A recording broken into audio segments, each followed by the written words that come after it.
출근길 뉴스를 종합해드립니다. 깊이 있는 뉴스 YTN FM 출발 새아침. 신율의 출발 새아침 3부 순서 시작합니다. 자, 오늘 낮 기온은 상당히 올라갈 거라고 얘기를 합니다. 하지만 이 기온이 이렇게 올라가는 이유 바로 태풍 차바 때문에 그렇다고 그러죠. 태풍 차바가 이 고원의 기온을 야기시키는 그런 역할을 한다라고 하는데요. 하지만 남부 지역은 지금 아주 태풍 때문에 긴장하는 모습입니다. 특히 제주도를 비롯한 지진 피해 지역마저도 태풍 영향권에 들 것이라는 예보가 있는데요. 자, 이런 상황 우리가 좀 더 주시해 봐야 될 것 아닌가 이런 생각이 듭니다. 신율의 출발 새아침 3부 순서 먼저 광고 듣고 오겠습니다.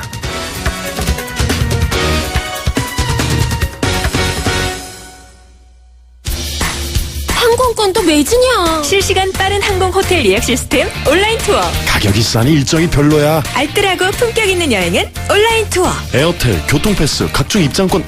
복잡해. 여행의 예약을 한 번에 온라인 투어. 기억하세요. 여행의 모든 해결 온라인 투어. 온라인투어.co.kr. 날이 화창하거나 비가 내리거나 눈이 내려도 나는 망설이지 않는다. 판단하기 전에 눈이 먼저 반응하는 브랜드 잭필드. 온도와 습도를 항상 일정하게 유지시켜주는 항온항습기 전문기업 AR. 전산센터, 반도체 공장, 미술관, 박물관, 귀중품 보관실을 30년 축적된 기술로 AR이 지켜드립니다. 24시간 확실한 서비스 보장. 031-497-0561. 아유, 세 단계 종이 또 걸렸어? 정말 제본 하나 하려다가 미치겠네. 내가 진작 현대오피스로 바꾸라니까. 오늘 다 날 셀 거야. 이제 스트레스 받지 마세요. 사무기기 전문기업 현대오피스가 책임지겠습니다. 사무기기의 올바른 기준. 현대오피스 페이스 도르코 면도기. 도르코 면도기 감사 이벤트. 도르코 면도기를 구매하시면 총 5천만 원 상당의 경품이 팡팡. 10월 1일부터 11월 30일까지 자세한 사항은 도르코 페이스 홈페이지를 참조하세요. The Shaving Innovator, Dorco Pace. 거라 이 세상에서 누가 제일 예쁘니? 2588 박서연. 어머, 내가? 하긴 고객님들이 대리운전 부르면서 예쁜 소연이 목소리 듣고 집에 가야지 라고들 하셔. 너 잘났다 너 잘났어 2588. 꽃보다 박소연 2588. 송곳 같은 말, 허무한 말, 우리가 주목해야 될 말을 전해드립니다. 왁자지껄, 말. 북한 주민 여러분들이 언제든 대한민국의 자유로운 터전으로 오시길 바란다. 박근혜 대통령이 한 얘기입니다. 이를 두고 북한은 온갖 욕설을 총동원하면서 박근혜 대통령을 비난하고 나섰습니다. 북한이 우리 대통령을 비난하는 것은 어제 오늘 일은 아닙니다만 이번에 보여준 이른바 욕설의 다양성을 보면 정말 아픈 데를 찔리긴 찔렸구나 하는 생각이 듭니다. 북한은 외부적으로는 이런 욕설을 하고 있지만 내부적으로는 동료를 막느라 진땀을 빼고 있는 것으로 지금 알려지고 있죠. 그래서 드는 생각인데요. 북한에게는 욕설 비례의 법칙, 그러니까 욕설이 격해질수록 스스로 불안감이 상당하다는 것을 다시금 증명한다는 것이 증명되고 있는 것 같습니다.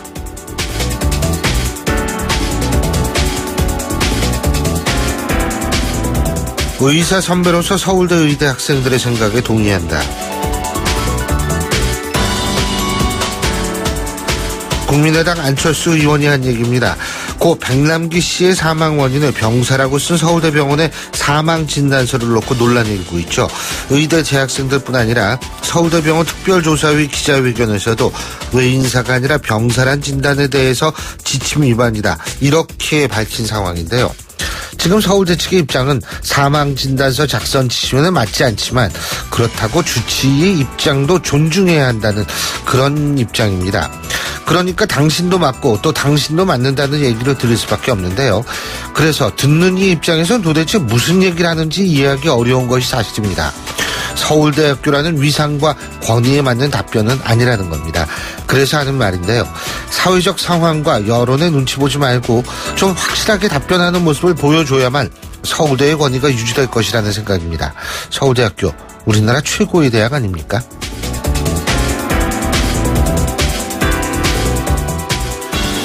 국회에서 법이 만들어지면 그대로 존중되는 것이다. 정세균 국회의장이 새누리당이 추진할 예정인 일명 정세균 방지법에 대해서 한 얘기입니다. 정세균 방지법은 만일 통과가 된다 하더라도 문제는 계속 남을 것 같다는 생각입니다. 과거와 같이 국회의장이 직권상정을 남발하거나 이른바 날치기 통과의 일익을 담당하면 분명한 정치적 위반 의무, 중적 중립 의무 위반임을 알 수가 있겠지만 이번 사태에서 볼 수 있듯이 발언이 중요한 문제로 등장할 때에는 해석에 따라 달라질 수 있기 때문에 설사 정세균 방지법이 입법되더라도 싸움과 갈등은 계속될 거라는 생각입니다. 우리나라 정치권의 논란과 문제는 제도적 미비점 때문에 발생하기보다는 제도의 운영과 각계인의 직업 윤리 때문에 발생하는 경우가 많기 때문에 과연 정세균 방지법 문제 해결의 마술 지팡이가 될지는 의문입니다. 지금까지 말이었습니다.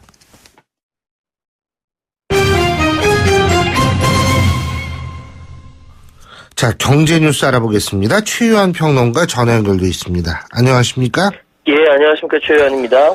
예, 바이오 제약 대장주죠. 한미약품이 이 신약 기술 수출 관련해서 대형 호재와 악재 공시 시간차를 두면서 이게 불공정 거래 의혹이 제기되고 있죠. 지금 투자자들도 상당히 좀 기분이 안 좋은 모양이던데요. 격앙돼 있죠. 예.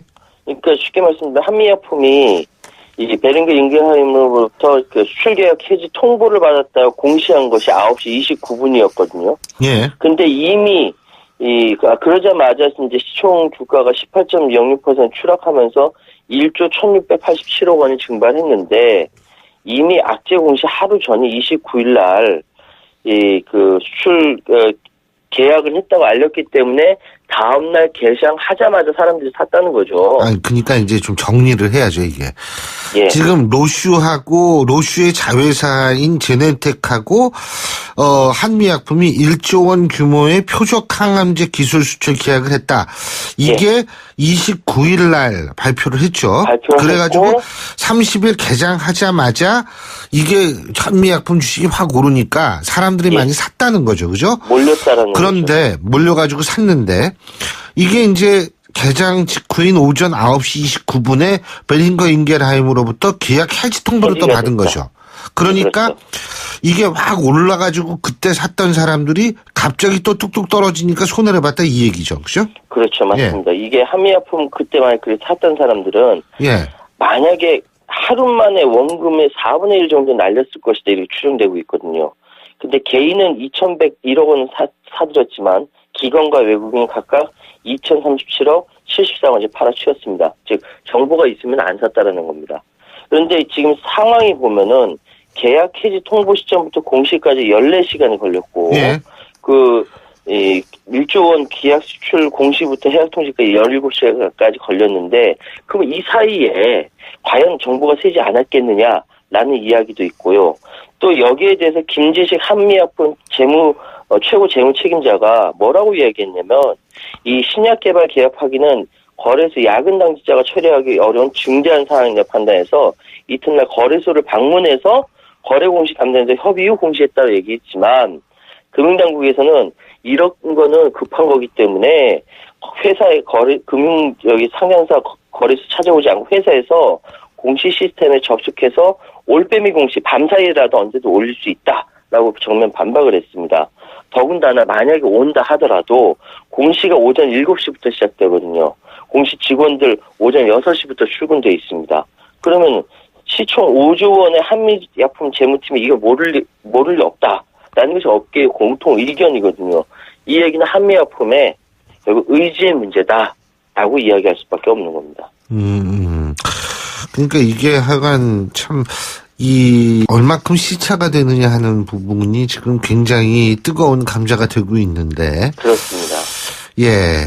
그리고 전 자회사인 원전설비 정비 공기업 이 한전 KPS가 예. 퇴직자 이 회사한테 최근 5년간 350억 원 규모의 수의 계약 일감을 몰아준 것으로 밝혀졌다. 그러니까 한전 KPS가 퇴직한 사람이 세운 회사에 돈을 몰아줬다 이 얘기입니까? 그렇습니다. 그래서 이 일자리를 대물림해가면서 공생하는 원전 마피아의 생태가 드러났다.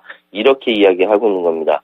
그러니까 한전 여기 그 소위에서 KPS에서 일하다가 퇴직한 사람들이 회사를 여러 개를 만들었는데 그 회사에다가 수의 계약을 주로 했다. 특히 이유는 뭐냐면 소요 시기가 시급하다라는 것이죠. 예.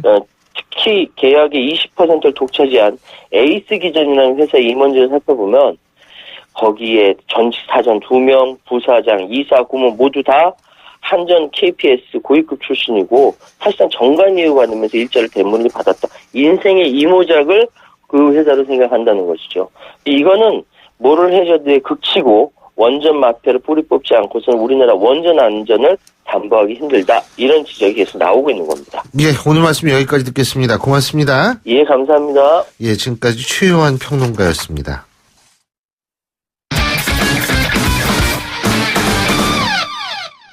자, 이번에 스포츠 소식 알아볼까요? 최동원 스포츠 평론가 연결합니다. 안녕하십니까? 예, 안녕하세요. 예, 축구대표팀이 어제 수원에서 소집이 됐죠. 그죠? 예, 그렇습니다. 예, 손흥민 선수도 온 모양이던데, 야, 이거 뭐 손흥민 선수 동해서번쩍 서해서번쩍 하네요. 예? 예, 동해번쩍 서해번쩍이죠. 예. 그 일요일에 맨체스터 시티전 마치고 곧바로 귀국 비행기 오른 겁니다. 그리고 어제 대표팀에 합류한 거거든요. 아주 힘든 일정인데, 예. 그래서 이제 박지성 선수도 과거에 국가대표 은퇴할 때 그동안 말은 못했지만 너무 힘들었다. 그래서 비행기 타고 갈 때마다 무릎이 타올랐다. 이런 얘기를 한 적도 있었거든요. 소속팀 경기가 바쁘니까 경기 끝나자마자 또 비행기 타고 소속팀에 복귀를 하는 겁니다. 근데 이 손흥민 선수와 관련해서 기자들이 가장 궁금했던 것 중에 하나가 이 슈틸리케 감독의 불순한 태도 발언이 나왔었잖아요. 예. 그래서 이제 불순한 태도 손흥민 선수는 과연 어떻게 받아들이고 있느냐 이건데 이 손흥민 선수는 내가 잘못한 일이기 때문에 쓴소리는 당연히 받아들인다. 이렇게 인정을 했습니다. 예. 그리고 이제 슈틸리케 감독이 손흥민 선수의 포지션과 관련해서 이 맨체스터 시티전에서 원톱으로 뛰었지만 이 손흥민 선수는 측면이 가장 잘 어울리고 본인도 그렇게 생각한다. 이렇게 얘기하면서 손흥민 선수 측면 공격수로 기용할 방침을 밝히기도 했습니다. 그렇군요. 자, 그리고 김신욱 선수는 신장이 196cm나 되는 장신 공격수죠. 그죠? 예. 예, 최근 K리그에서 좋은 활약을 보여서 그런지 모르지만 어제 자신감도 상당했던 모양이에요. 예. 어제 김신욱 선수가 좀 다르게 보였거든요. 이 196cm의 장신이 돋보이는 선수인데 지난해 8월에 이 동아시안컵 이후에 14개월 만에 다시 대표팀에 소집이 됐고요. 예. 최근에 K리그에서 3경기 3골을 몰아넣으면서 이제 상당히 자신감을 얻은 모습이었습니다. 어제 이렇게 얘기했습니다. 나는 다른 유형의 공격수다. 나의 장점을 보여주겠다. 이런 말을 했는데 이전까지는 보통 선수들이 하는 얘기가 이 감독이 원하는 역할을 충실히 해내겠다. 팀에 도움이 되겠다. 이 정도의 말을 했거든요. 근데 어제 나는 다른 유형의 공격수다. 이 얘기는 스스로 자신의 플레이에 자신감을 갖고 내가 뭘 할지 알고 있다. 이런 얘기이거든요. 더군다나 대표팀에서는 공격수들이 주로 이제 이 유럽에서 뛰고 있는 선수들이기 때문에 이 K리그 출신들은 조금 주눅이 드는 것도 사실인데 이 김신욱 선수 스스로 자신에 대한 자신감을 얻은 것 같습니다. 카타르전에서 기대를 한번 해볼만 할 것 같습니다. 카타르전 지금 말씀하셨는데 모레죠? 예, 모레 열립니다. 예. 이 모레 오후 8시 수원 월드컵 경기장에서 열리거든요. 어제 이제 그 경기가 열리는 수원 월드컵 경기장에서 이제 훈련이 있었는데 소속팀에서 경기를 뛰고 온 선수들은 가볍게 몸을 풀고 숙소로 돌아가서 휴식을 취했고요. 이 소속팀 경기가 없었던 선수들은 추가로 훈련을 실시했는데 이 슈틸리케 감독이 공수 밸런스를 언급했습니다.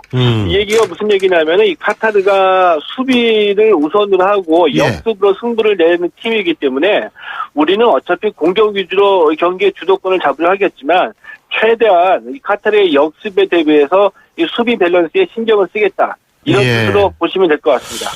어떻게 이번에는 꼭 이겨야 되는 거 아니에요? 지난번에 좀 너무 이번 그래서. 카타르전에서 이기지 못하면 좀 위기라고 해도 좋을 만큼 좀 불안해지죠. 반드시 이겨야 됩니다. 카타르 잘하죠? 카타르가 월드컵 개최국이거든요. 예, 그렇죠. 그래서 이 축구에 굉장히 많은 투자를 하고 있습니다. 그리고 이 카타르 베스트 11 중에 한 7명 정도가 귀화 선수들입니다. 축구에 굉장히 많이 투자를 하고 있는데, 근데 1차전, 2차전 모두 이제 부진해서 최하위로 밀려났거든요. 근데 이게 원래 카타르의 실력이라고 보지는 않고요. 감독도 새로 교체하고, 이 선수들도 새롭게 일신했기 때문에 아마 이 수요일 경기에서는 만만치 않은 전력을 보여줄 것 같습니다. 그렇군요. 자, 메이저리그는 어제 정규리그를 모두 마쳤는데, 이제 포스트 시즌이죠. 그죠? 네, 우리 선수 중에서 추신수, 김현수 두 선수가 포스트 시즌에서 활약하게 됐죠. 예, 어제가 이 메이저리그 시즌 마지막 경기였었거든요. 예. 이 마지막 경기에서 볼티모어가 뉴욕 양키스를 5대2로 이기고 이 와일드카드의 주인공이 됐습니다. 이 와일드카드로 포스트 시즌에 진출하게 됐는데, 이 볼티모어 김현수 선수 아주 이 볼티모어가 어제 이 포스트 시즌 진출 확정 짓고 이 라커룸에서 자축 파티를 벌였거든요. 예. 김현수 선수 아주 맘먹고 나왔는지 아예 그 물안경을 쓰고서 샴페인을 뿌려대는 모습을 보여주기도 했고요. 예. 우리 선수 중에서는 이 볼티모어 김현수 그리고 텍사스의 추신수 선수가 가을야구를 하게 됐는데, 이 볼티모어가 내일 토론토와 와일드카드 결정전 단판 승부를 벌입니다. 예. 여기서 승리하면 이 텍사스하고 5전 3선승제로 디비전 시리즈를 벌이게 되죠. 그렇군요. 자, 국내 프로야구에서는 LG가 포스트 시즌 합류를 확정졌네요. 이 프로야구 LG가 어제 이 삼성을 10대3으로 이기고 남은 경기하고 관계없이 포스트 시즌 진출을 확정을 지었습니다. 5위 기아이고요. 4위 LG인데 한 경기 반차이기 때문에 4위 LG, 5위 기아가 그대로 순위가 굳어질 것 같고요. 예. 기아가 어제 KT를 또 9대6으로 이겼습니다. 그리고 이 정규리그 우승을 확정진 두산이 1승만 추가하면 92승으로 한 시즌 최다승 신기록을 세우게 되는데, 이 1승 추가하기가 쉽지 않네요. 신기록 눈앞에 두고서 계속 져서 2연패를 당했고요. 어제 하나가 두산을 13대5로 크게 이겼습니다. 그렇군요. 예, 오늘 소식 여기까지 듣겠습니다. 고맙습니다. 예, 고맙습니다. 예, 지금까지 최동훈 스포츠 평론가였고요. 신율의 출발새 아침 3부 순서 여기서 줄입니다. 잠시 뒤 4부에서 뵙겠습니다. 안녕하세요. 배우 공연주입니다. 15살의 여러분은 어떤 꿈을 꾸는 아이였나요? 제가 케냐에서 만난 15살 소녀 도린의 꿈은 의사가 되는 것인데요. 학교에 가는 것을 무척 좋아하는 도린이 학교를 빠질 수밖에 없는 이유는 단지 여자로 태어났기 때문입니다.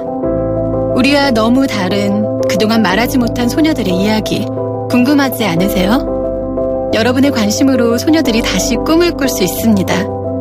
지금 월드비전 꽃들에게 희망을 캠페인을 검색하세요. 월드비전 꽃들에게 희망을. YTN 라디오 캠페인 더 가까이. 안녕하세요. 한국환경공단 이사장 전병서입니다. 강원도 홍천에는 소매공리라는 활기찬 마을이 있습니다. 한때는 악취마을이라 불리면서 사람들이 꺼리던 곳이었는데요. 하수처리장과 쓰레기 매립장, 이런 기피시설이 있었기 때문입니다. 이 마을의 사람들이 다시 돌아오게 된 것은 친환경 에너지타운이 조성되고 난 뒤부터입니다. 기피시설이 있던 자리에 태양광, 바이오가스 등 재생에너지시설을 만들어 에너지 문제를 해결하고 악취 문제를 해결하는 등 주민들의 삶의 질도 높일 수 있는 마을이 됐습니다.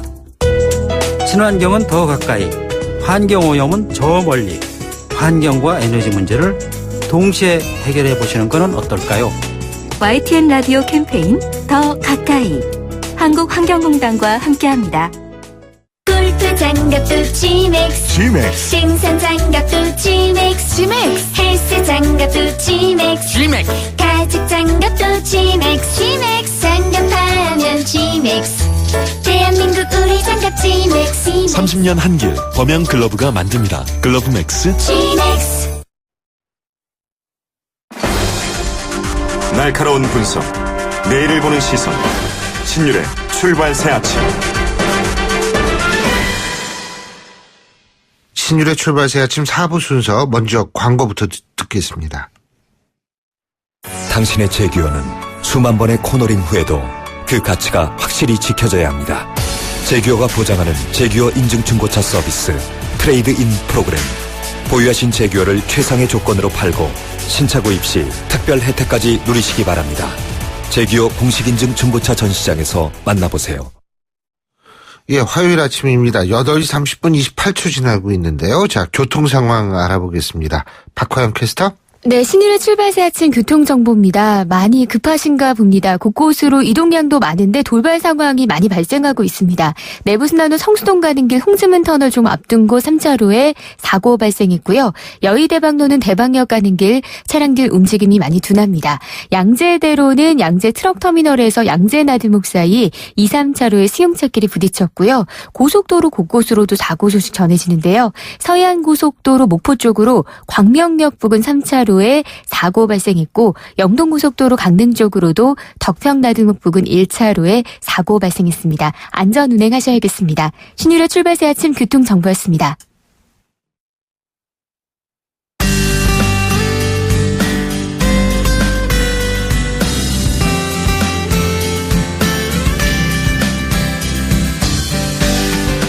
안녕하세요. 시민발언대 리포터 이혜미입니다.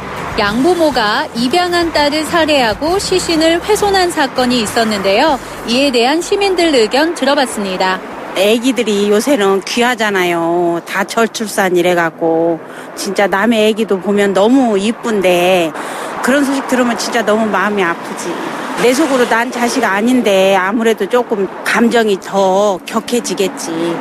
자신 있게 좀 데려다 키우려고 했는데 너무 경제적으로 힘들고 이러다 보니까 아마 그런 저기가 되는 것 같아. 내 주변의 사람들도 그런 걸 겪을 수 있는 거고 그래서 기분이 별로 안 좋고 볼 때마다 좀 인상이 많이 찌푸려지고 경우가 많이 있죠. 주변에서도 노력이 많이 필요하겠지만 정부 차원에서도 살기 어려운 사람들도 많이 돌봐줘야 될 것 같고 그리고 그런 어려운 상황에 처해 있는 애들이나 학교에 또 소외계층 이런 친구들도 많이 도움을 줘야 된다고 생각을 해요.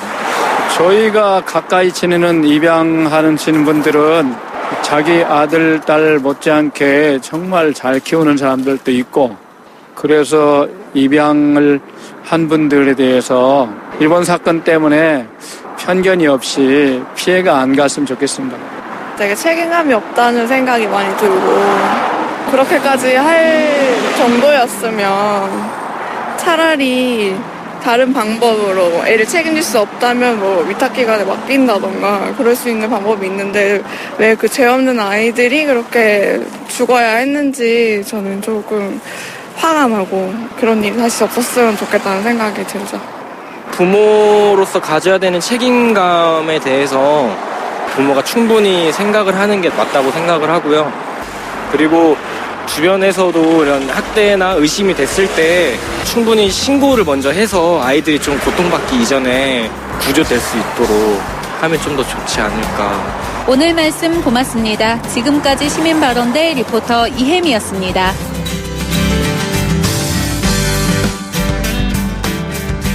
여기에 대해서 우리가 과연 무슨 말을 할 수 있을까요? 이거는 사실 말도 안 되는 일입니다. 이 말도 안 되는 일들이 우리 사회에서 가끔씩 나타나는 걸 보면 참 여러 가지로 걱정되는 게 사실입니다. 그런데 이 사람들이 더욱더 우리의 분노를 자아내게 하는 이유, 그것은 이들 스스로가 범죄를 은폐하기 위한 다양한 시도를 했다는 점입니다. 정말 뻔뻔스러운 모습이 아닐 수 없는데요. 자, 우리나라 법이 어떻게 됐던 간에 이런 사람들 법정 최고형을 받아야 마땅하다는 생각입니다. 그리고 이런 소식 다시는 전해드리고 싶지 않습니다.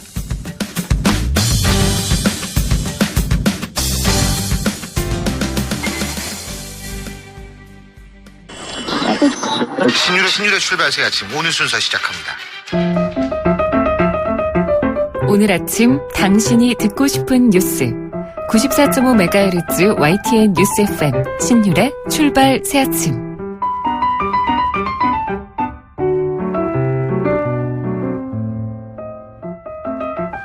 지난 휴일 콜롬비아에서 정부와 콜롬비아 무장혁명군 간의 평화협정에 대해 찬반을 묻는 국민투표가 콜롬비아에서 있었는데요.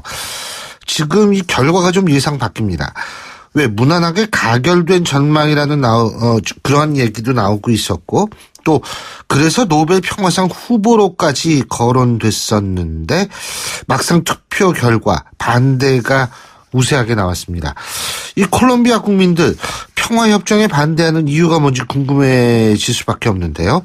자, 관련해서 부산 외국어대학교 중남미 지역원 차경미 교수 연결해서 자세한 얘기 들어보겠습니다. 차 교수님 안녕하세요. 네, 안녕하세요. 자, 먼저 지금 콜롬비아의 상황이 어떻습니까? 정부군과의 반군과의 싸움, 이게 왜 일어나게 된 거예요? 그거는 긴 역사를 가지고 있는데요. 일단 그 19세기 독립 이후 자유 보수 양당 간의 갈등으로 그 콜롬비아 내전이 시작이 되고요. 예. 그 1946년 대선을 계기로 급진 세력의 지도자였던 가이탄이라고 하는 민중 지도자가 암살이 되면서 자유 보수 양당 간의 갈등이 아주 심하게 시작된 것이 오늘날의 그 내전의 뿌리라고 볼 수가 있습니다. 그래서 보수 진보가 아니라 보수 자유예요?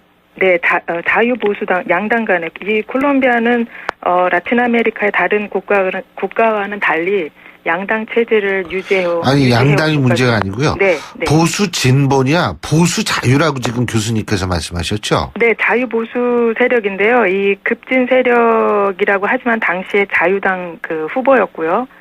그러니까 이름이 자유당인 거죠. 네, 그러니까 한쪽은 자유당. 예. 그리고 한쪽은 보수당이라는 얘기죠. 네. 예. 양당 간의 그러한 그 대선이 1946년에 굉장히 이것이 이제 보수당이 16년 만에 정권으로 복귀하느냐 하지 않느냐의 문제였는데요. 당시 그 자유당은 그 급진 세력과 온건 세력으로 나눠지게 돼요. 네. 그러면서 같은 자유당 후보임에도 불구하고 급진 세력의 지도자였던 그 가이탄이라고 하는 민중 지도자가 암살이 되게 되고 당선이 당시에 굉장히 그 유력시 됐었는데요. 이를 계기로 이제 지식인과 그 학생을 중심으로 동부 평원지대를 거점으로 반정부 불법 무장 그 세력들이 그 결성이 되기 시작해요. 그러면서 이제 1958년 쿠바 혁명이 콜롬비아뿐만 아니라 라틴 아메리카 지역의 민족주의 고취와 함께 또한 쿠바 혁명이라는 것이 게릴라 전술을 이용한 그랬죠. 정권 전복이었기 때문에 이를 계기로 불법 무장 조직이 활성화되는데요.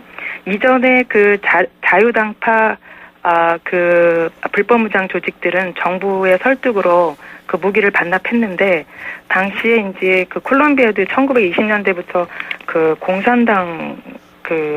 공산당이 조직이 되고 공산당파 불법 무장 조직들이 쿠바 혁명의 가능성, 쿠바 혁명을 통해서 가능성을 확인하고 1960년대부터 활동을 전개하게 되는데 이러한 과정 속에 이제 정부와 협상을 벌였던 콜롬비아 최대 반군, 콜롬비아 무장혁명군 FARC라든가 그다음에 그 외에 또 민족 해방군 LNA라고 하는 그런 해방군과 한 4-5개 정도의 게릴라 조직이 활동하기 시작하게 되죠. 지금 그래서 반군이 장악하고 있는 지역이 콜롬비아 전체 면적이 어느 정도 됩니까? 콜롬비아 남부 지역인데요. 남부 지역이라고 한다면 이제 정확할 필요 없고요. 한 반 정도 장악하고 있어요. 3분의 1? 4분의 1? 콜롬비아 면적에요. 예. 한 5분의 1 정도? 5분의 1 정도? 네.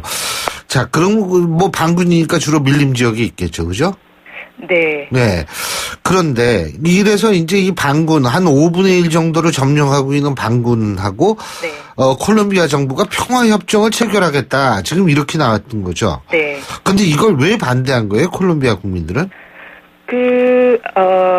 지난 50년간 지속된 콜롬비아 내전 속에 일반 국민들이 정부에 대한 불신, 그다음에 게릴라 FARC에 대한 불신, 그다음에 이러한 내전 속의 희생자 가족들이 아마도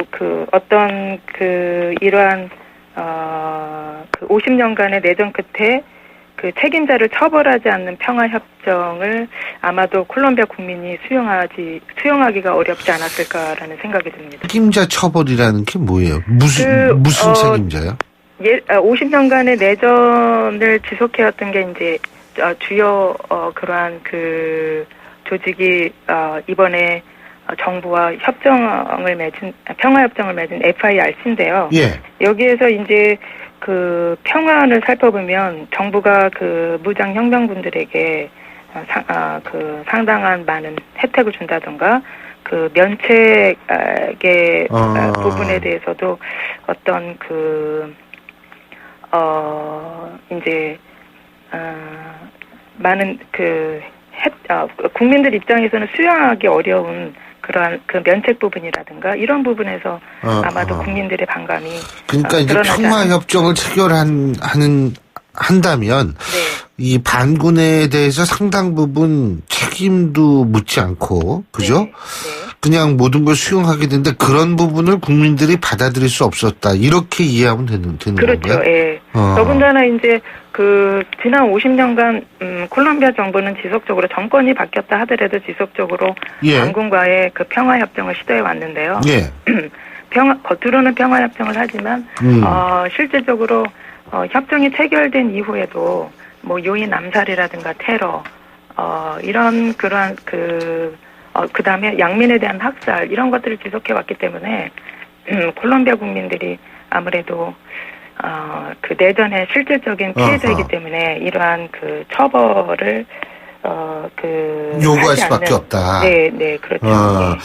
그럼 교수님 지금 어떻게 되는 거예요? 이제 이게 국민 투표로 평화협정이 거부가 됐으니까 어떻게 다시 평화협정을 시도하는 겁니까? 어떻게 되는 겁니까?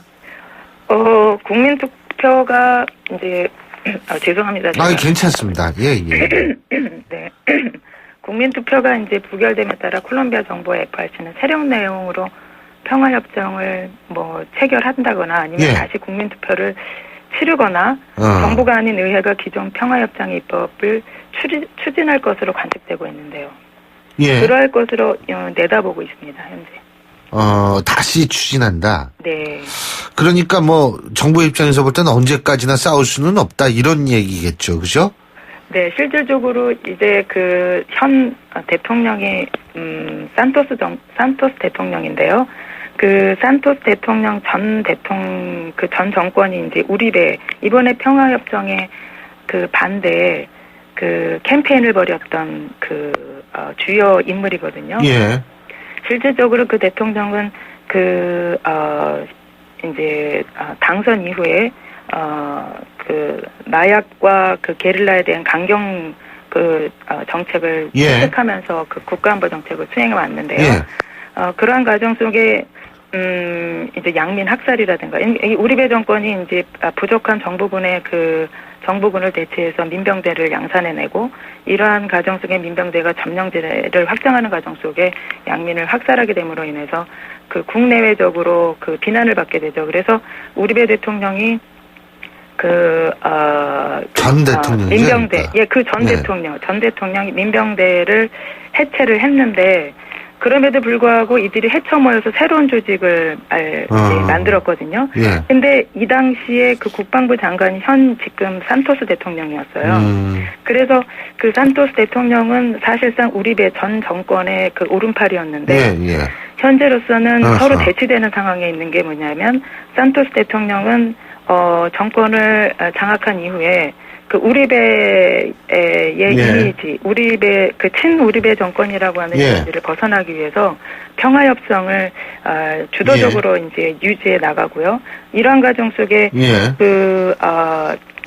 우리베 대통령은 자기가 평화협정을 통해서 그 불법무장 조직을 해체해봤지만 그 결과적으로 그 불법무장 무력 분쟁은 지속되었고 마약 거래도 줄지도 않았고 여러 가지 문제가 양산되었기 때문에 실질적으로 불법무장 조직과의 평화협정이란 불가능하다는 입장을 유지하면서 계속 그 반대 캠페인을 벌여왔는데 이번에도 우리베 대통령 측의 그런 반대 캠페인이 이번에 그 평화협정 부결에 상당히 영향을 미친 것으로 보고 있습니다. 오늘 말씀 여기까지 듣겠습니다. 고맙습니다. 네. 지금까지 부산외국어대학교 중남미지역원 차경미 교수였습니다.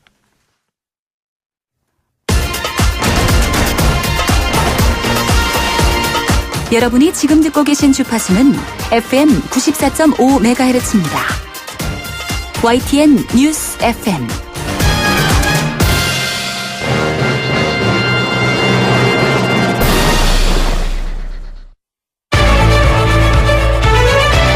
민심은 천심이다.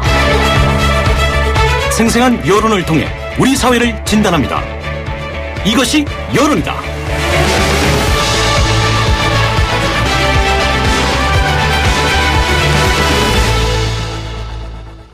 어제가 개천절이었었죠. 개천절. 그러니까 하늘이 열린 날인데, 오늘은 이 개천절과 관련한 우리 국민들의 인식 한번 살펴보겠습니다. 오피니언 라이브의 윤희웅 여론분석센터장 스튜디오에 나와 계십니다. 어서 오십시오. 예, 안녕하십니까? 예. 이거는 제일 먼저 개천절은 단군하고 관련이 있는 거 아니에요? 그죠? 네. 단군이 실제 인물이냐 아니냐. 네. 여기에 대한 여론조사가 있는 모양이에요? 예, 이제 한국갤럽이 지난 이제 9월 27일부터 29일 3일간 전국 이제 1,004명에게 휴대전화 조사를 했는데 여기서 단군의 실존 여부에 대해서 물었습니다. 실제로 존재했던 인물이라고 보는지 가상의 인물이라고 보는지 물었는데 37%가 실제로 존재했던 인물로 보고 있었고요. 가상의 인물로 본다는 것이 이제 더 높았는데 그것은 47%였습니다. 나머지는 이제 의견을 유보를 했고, 그래서 실존 인물이라고 보는 이제 응답을 좀 살펴보면 젊은 층, 그러니까 20대와 30대에서는 거의 50% 육박하거든요. 그러니까 높은 편이었고 상대적으로 중장년층과 고령층에서는 이게 30% 초반대밖에 안 났기 때문에 상대적으로 낮은 편이었습니다. 예, 아주 재밌는 여론조사인데 말이에요. 네. 근데 이게 단군이 사실상 어떤 직책을 얘기하지 이게 어떤 특정 사람만을 지칭하는 건 아니다라는 얘기들이 많지 않습니까? 네. 근데 어쨌든 20, 30대가 높은 편인데 왜 그럴까요? 그러니까 일반 상식으로는 젊은 층에서 오히려 신화로 보는 시각이 많지 않을까라는 생각을 이제 애초에 할 수 있을 텐데 결과가 이제 좀 다르게 나왔어요. 예. 이것은 아마 2007년부터 보니까 고교 국사 과정에 이 이제 단군에 대해서 신화보다는 이제 실제 인물, 실제 역사로 이제 설명하는 것이 이제 상당히 강화되었다고 합니다. 그러니까 이제 그것에 영향을 받은 젊은 세대 같은 경우에는 이제 실존 인물이다라고 하는 인식이 상대적으로 더 높게 나타나고, 과거에 이제 어르신들 같은 경우는 단군이 이제 신화로 받아들여진 측면이 있으니까 가상의 인물이다라고 하는 인식이 높은 그런 이제 이유라고 분석할 수 있을 것 같습니다. 그 예전하고 비교했을 때는 어떻게 되는 거예요? 같은 조사기관에서 1994년, 그러니까 22년 전이죠. 네, 조사를 했는데 실존 인물이라고 하는 응답이 당시에는 49%, 가상 인물이라고 하는 응답이 39%였거든요. 그러니까 22년 전과 비교했을 때 실존 인물이라고 하는 비율은 어쨌든 좀 12%포인트 낮아지긴 한 것입니다. 그렇군요. 그러니까 실존 인물이라는 응답 비율이 낮아졌다. 이거는 어떤 의미가 있는지 이건 좀 생각해 봐야겠네요. 예.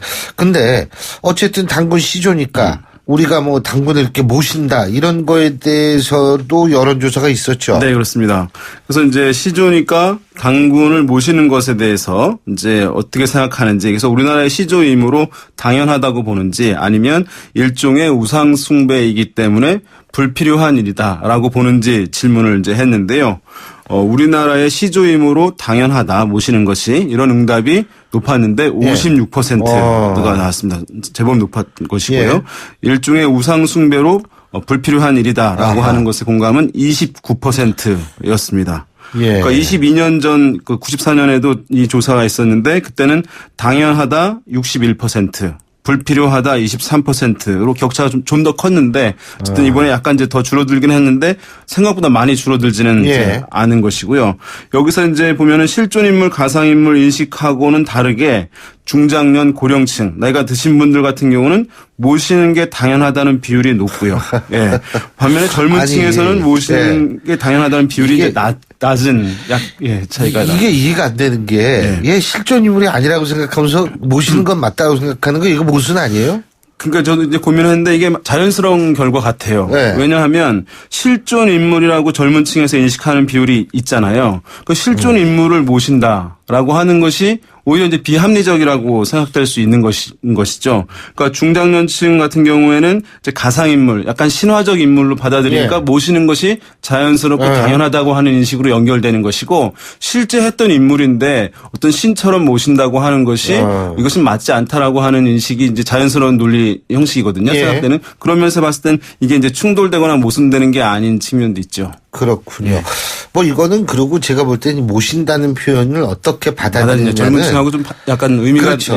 그리고 종교별로 다르죠. 이게 모신다는. 네, 그렇습니다. 그래서 이제 앞에 단군이 실존 인물이냐 가상 인물이냐 이거에서는 자기가 어떤 종교인지 여부에 따라서 차이가 거의 나지 않아요. 비슷합니다. 이거 뭐 개신교라고 하더라도 특별히 낮거나 이러지는 않았거든요. 그런데 여기에 있어서는 좀 차이가 이제 나는데요. 종교별로 볼 때 이제 불교에서는 71% 모시는 게 이제 당연하다. 천주교도 69%, 또 종교가 없는 무교 56%로 높은데, 개신교에서는 이제 불필요한 일이다라고 하는 것이 50%로 당연하다, 모시는 것이 당연하다 38%보다 이제 더 우세한 것이죠. 그러니까 종교별로 봤을 때는 개신교인 경우에만 이제 불필요하다 비율이 높고, 나머지에서는 이제 모시는 게 당연하다가 이제 높은 그런 결과로 나타났습니다. 모신다는 게 우리가 뭐 별다르게 모시는 게 아니라 우리가 생각하고 기리고 뭐 예를 들면은 저기서 제도 올리고 하긴 하지만 그것도 하나의 어떤 세레모니적인 그런 성격이 강하잖아요. 맞습니다. 자, 미국 대선 얘기 한번 해보죠. 그 미국 이외의 나라 국민 대선으로 미국 대선에 투표한다면 누구를 지지할지 조사가 있었다고 그러죠? 이제 오늘 흥미로운 조사 결과가 아주 재밌어요, 이거. 그러니까 이제 갤럽 인터내셔널 전 세계에 퍼져 있는데요. 여기서 이제 올해 8월, 9월 이제 45개국 대상으로 해서 성인 44,194명에게 이제 조사를 했어요. 만약 미국 대통령 선거에 투표할 수 있게 된다면, 이제 오늘 선거권은 없겠지만, 투표권은 없지만요, 힐러리 클린턴과 도널드 트럼프 중에서 누구에게 투표할 것인지 이렇게 물었는데요. 뭐 예상하시겠습니다만 거의 대부분의 국가에서 힐러리 클린턴이 우세한 것이고요. 왜냐하면 보도에 이제 영향을 받잖아요. 기이하게 트럼프가 이제 보도되고 있으니까. 그리고 힐러리는 이제 익숙하고. 우리나라 같은 경우는 82%가 클린턴을 지지하겠다. 트럼프를 지지하겠다고 하는 응답은 3%에 불과를 했으니까 이건 뭐 아주 큰 차이로 나타났습니다. 그럼 이게 전체 조사 대상국 중에서 한 클린턴 지지가 몇 번째로 높아요? 우리나라는 이제 3위였습니다. 매우 3위. 높은 편이죠. 그러니까 1위는 핀란드였고 2위는 포르투갈이었는데 86%, 85%였는데 아까 제가 우리나라 82%라고 했는데 그것은 이제 세 번째에 해당하는 것으로 상당히 이제 앞순위에 들어가 있습니다. 근데 이 트럼프를 지지한 트럼프가 우세한 나라는 없나요? 이건 있습니다. 있습니다. 있어요. 그러니까 뭐 미국하고 사이가 안 좋은 나라들이라고 생각해 볼 수 있겠죠. 이제 막연하게 생각하면 일단 러시아에서 이제 트럼프가 클린턴보다 더 높게 나왔어요. 물론 이제 무응답율이 이제 50%를 넘었긴 합니다만은 트럼프가 33%, 클린턴이 10%가 나왔으니까 이제 러시아에서는 트럼프가 클린턴보다 더 높게 지지를 받은 유일한 나라이고, 그런데 이제 우세 여부를 떠나가지고 트럼프가 가장 높게 나타난 나라는 어디실 것? 그 중국. 중국 아니에요? 미국과 이제 사이가 안 좋은 두 개 나라 중에 중국 같은 경우는 클린턴이 약간 높긴 했습니다만 53%인데 트럼프를 지지하겠다는 응답도 44%니까. 그러니까 비율로만 따지자면 트럼프 지지 비율이 가장 높은 나라는 중국이에요. 이 여론조사 진짜 재밌네요, 이거. 그렇습니다. 그러니까 그러면은 미국 선거가 결국 자국에 미치는 영향이 크다. 대부분 다 이렇게 생각하는 거 아니에요? 그것은 워낙 이제 현실 정치에서 실제로 영향을 많이 미치고 있으니까, 그래서 당사국인 미국을 제외한 각 나라 국민들에게 미국 대통령 선거가 자국의 경제, 무역, 안보에 미치는 이제 영향 정도를 물은 건데요. 그렇더니만 이제 여기서는 4개국이었는데 36개국에서 영향력이 있다라고 하는 응답이 이제 50%를 넘었어요. 그러니까 뭐 다 이제 영향력이 있다고 보는 것인데, 그런데 이제 한국 같은 경우에 특히 영향력이 많이 있다 68%, 약간 있다 23%. 그러니까 이 두 가지를 합하면 영향력이 있다라고 하는 응답인데 무려 91%가 미국 이제 선거 결과가 한국에 영향을 미친다라고 답을 했고요. 이것은 44개국 중에서 1위, 최고치를 압도적인 이제 1위를 차지하고 있으니까 우리나라 국민들이 상당히 어쨌든 뭐 미국 선거 결과가 한국 뭐 정치라든가 여러 가지 뭐 남북 관계라든가 영향을 미친다는 것이 사실 뭐 직관적으로 그렇죠. 뭐 과거 경험적으로 예. 알고 있는 것이라고 할 수 있겠습니다. 예, 오늘 소식 고맙습니다. 네, 감사합니다. 예, 지금까지 이것이 여론이다. 여론조사 전문기관이죠. 오피니언 라이브의 윤희용 센터장과 함께했고요. 신율의 출발새 아침 화요일 순서 여기서 모두 줄이겠습니다. 전 내일 아침 7시 15분에 다시 오죠. 신율이었습니다. 고맙습니다.